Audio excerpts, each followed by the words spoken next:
Una emocionante historia basada en hechos reales sobre la memoria, el amor y la esperanza en medio del horror de Auschwitz. Así definen la nueva novela de Reyes Monforte, Postales del Este, el libro que la autora presenta hoy en Badajoz. Combinando ficción con personajes históricos, Monforte regresa al género que le ha consagrado como autora. Pues a mí me parece una maravilla. Mira, yo vengo de Madrid, llevo 5 horas en un coche, pero me da lo mismo y además me vuelvo después de la feria otra vez a Madrid. Pero todo compensa, hay que mantener viva la cultura. Vosotros mejor que nadie sabéis que durante el terrible confinamiento que hemos tenido, muchas personas han encontrado en los libros, en la literatura, cobijo y ánimo y manera de matar, entre comillas, el tiempo, y eso hay que devolvérselo a los lectores, a la gente que lleva cultura y a todo el sector, porque todos estamos en el mismo barco, hay que remar a favor y yo estoy encantada que no se suspendan más ferias de libro. En Madrid, por ejemplo, la hemos tenido que suspender 2 veces, desgraciadamente, y creo que vamos a peor, pero bueno, y San Jordi también este año, ya lo sabéis, así que Badajoz resista y que se haya podido celebrar la Feria del Libro de Badajoz.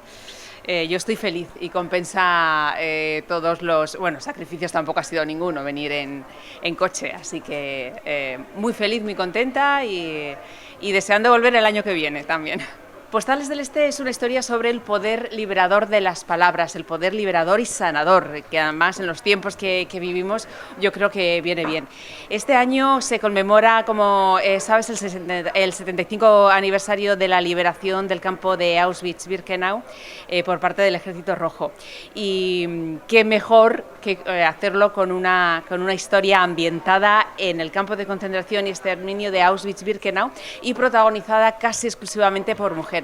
Porque es verdad que todas las historias del Holocausto que nos han contado, todas las historias que hemos leído y visto sobre Auschwitz, casi todas las protagonizan hombres y mucha gente no sabía que había un campo especial para las mujeres que estaba gobernado por mujeres y tiene 2 grandes protagonistas, Postales del Este, una buena y otra mala, porque Auschwitz, aparte de un museo de la condición humana, es una historia de buenos y de malos.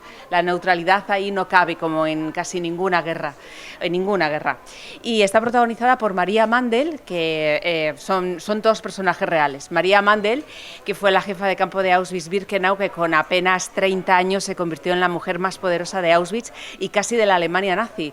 Y fíjate cómo sería que sus propios compañeros varones la llamaban la bestia. Fue responsable de más de 500.000 de asesinatos, sobre todo mujeres y niños, porque tenía una especial obsesión con quitarle la vida a las mujeres judías y a los niños judíos.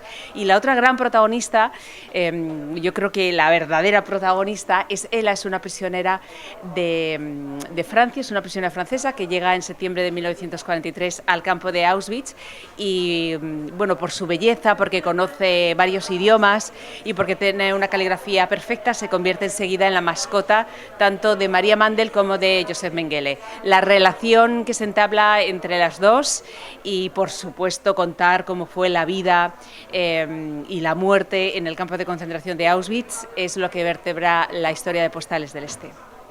Claro, porque ella decide llevar su particular resistencia dentro del campo de Auschwitz, haciéndose con fotografías y postales que encontraba en los equipajes de los deportados y escribiendo en su reverso los nombres y los apellidos y algunas historias de las personas que estaban siendo asesinadas en las instalaciones de Auschwitz-Birkenau, tanto en los hornos crematorios como en las cámaras de gas. No podía salvar las vidas de esas personas porque era imposible, estaban los nazis, pero sí podría salvar su memoria, su identidad, su existencia, que era lo que los nazis también querían arrebatar. Acordaros que nada más llegar al campo de Auschwitz, lo primero que hacían era arrebatarles el nombre y tatuarles un número en el brazo. No solo querían matarles, sino matar su historia, matar su identidad, matar su memoria, matar la idea de que un día existieron, que un día fueron. En un momento de la novela, Josef Mengele recuerda que su gran esperanza es que dentro de muy pocos años no quedara en el mundo ningún judío, que fueran historia. Y si no podían dejar ningún documento que acreditara esa historia, para ellos, para los nazis, mucho mejor. Claro, de ahí viene el título. De todas maneras, las postales son reales. Todo lo que aparece en postales del Este, tanto personajes como especialmente lo que se cuenta, existieron de verdad. Por ejemplo, las postales, es verdad que sobre todo María Mandel era la encargada de entregar postales a los recién llegados para que escribieran a sus familiares, pero eran mentiras con matasellos, eran una trampa, porque lo que querían las SS es que en esas postales los recién llegados escribieran, sin ellos saberlo, los nombres de sus familiares, para que así ellos, los nazis, pudieran ir a detenerlos, a deportarles y a matarles. Es decir, que las postales muchas veces muchas veces no, casi siempre cuando salían del campo de Auschwitz-Birkenau, los remitentes ya estaban muertos desde hacía semanas, si no meses. Pues yo me siento muy bien, sobre todo si funcionan bien, si lo hacen bien y, por ejemplo, con Un Burga por Amor, que lo hicieron en 2009, la teleserie, pues fue la ficción más vista de A3 Media en el 2009 y tuvo 4,5 millones de espectadores. Se respetó el espíritu de la historia, se respetó el espíritu de la novela y a mí me da mucha alegría. Ahora Mediaset está preparando La Infiel, esta historia sobre la captación de mujeres occidentales por parte del terrorismo yihadista, y espero que funcione igual de bien y ojalá pues se puedan hacer otras muchas más, Postales del Este, por ejemplo, que es el tema del Holocausto. Es verdad que siempre nos interesa mucho, aunque no sabemos tanto como pensamos. Yo incluyo en Postales del Este 2 anexos. En uno de ellos, pongo algo de información y a mí me sorprendió mucho saber que el 30% de los europeos, esto viene porque nos pensamos muchas veces que sabemos más del Holocausto de Auschwitz de lo que pensamos, el 30% de los europeos conoce poco o nada de lo que pasó en Auschwitz. 1 de cada 3 jóvenes desconoce que existió Auschwitz y que existió el Holocausto. Y en Estados Unidos es aún peor. En Estados Unidos el 40% de los estadounidenses no le hables del Holocausto porque no tienen ni idea. Y el 60%, 66% creo que es de los millennials, que esto sí que es un dato preocupante, porque son los jóvenes que van a construir el futuro, no saben ni quién fue Hitler, ni qué pasó en el Holocausto, ni dónde está Auschwitz o qué fue Auschwitz. Eso es un gran problema, porque es verdad que Auschwitz se clausuró hace 75 años, pero todo aquello que provocó Auschwitz, es decir, el odio, la intolerancia, el racismo, el antisemitismo, todo eso no murió con Auschwitz.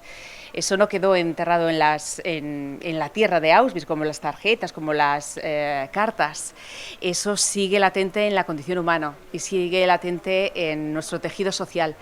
Por eso hay que conocer muy bien la historia, hay que saber lo que pasó para no repetirlo. Y cuidado con las explosiones de odio, de intolerancia, de racismo, porque en cualquier momento, como bien dijo Primo Levi, que es la frase que abre Postales del Este, ocurrió, en consecuencia puede volver a ocurrir y puede ocurrir en cualquier momento y en cualquier lugar.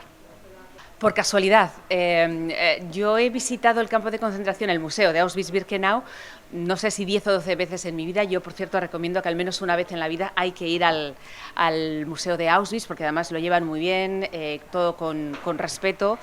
Y en una de esas visitas yo encontré algo que no había encontrado en las anteriores, y es la fotografía de María Mandel en un gran panel que había colocado en una de las paredes. El panel tenía unas 50 o 60 fotografías de las personas con más poder en Auschwitz, de las SS. Todos eran hombres con sus uniformes de las SS y solo había una mujer, que era María Mandel, que aparecía vestida con su blusa blanca. Y me llamó tanto la atención que, sin pensar en ningún proyecto de novela ni nada, pues me acerqué, vi la fotografía. Además era una mujer pues joven, porque con apenas 30 años ya fue jefa de campo de Auschwitz-Birkenau, guapa, rubia, con ojos azules, extremadamente joven. Y cuando descubrí su historia dije, uy, esto es demasiado bestia, como la llamaban a ella, la bestia, para que la gente no conozcamos más sobre este personaje. Y así es como llegó. Y en esa misma visita me contaron la historia de que muchos prisioneros llegaron a escribir cartas, mensajes, postales también, y enterrarlas en la tierra, bajo el suelo de Auschwitz-Birkenau, porque ellos estaban convencidos de que todos iban a morir y su gran miedo es que la gente no supiera lo que en ese lugar había pasado. Así que decidieron enterrarlo en el campo con la esperanza de que algún día alguien levantara esa tierra y el mundo conociera lo que los nazis habían hecho. Y de hecho, entre 1945 y 1980 esa tierra se levantó y se descubrieron las postales, los mensajes, los informes, fotografías también de muchos prisioneros, mapas que ellos mismos dibujaron para explicarle al mundo, para explicarnos a nosotros lo que los nazis habían hecho allí, cómo funcionaban los hornos crematorios, las instalaciones de las cámaras de gas. Y gracias a esa documentación, a ese testimonio, conocemos parte de lo que pasó allí. Así que esas dos experiencias fueron las que me llevaron a escribir Postales del Este.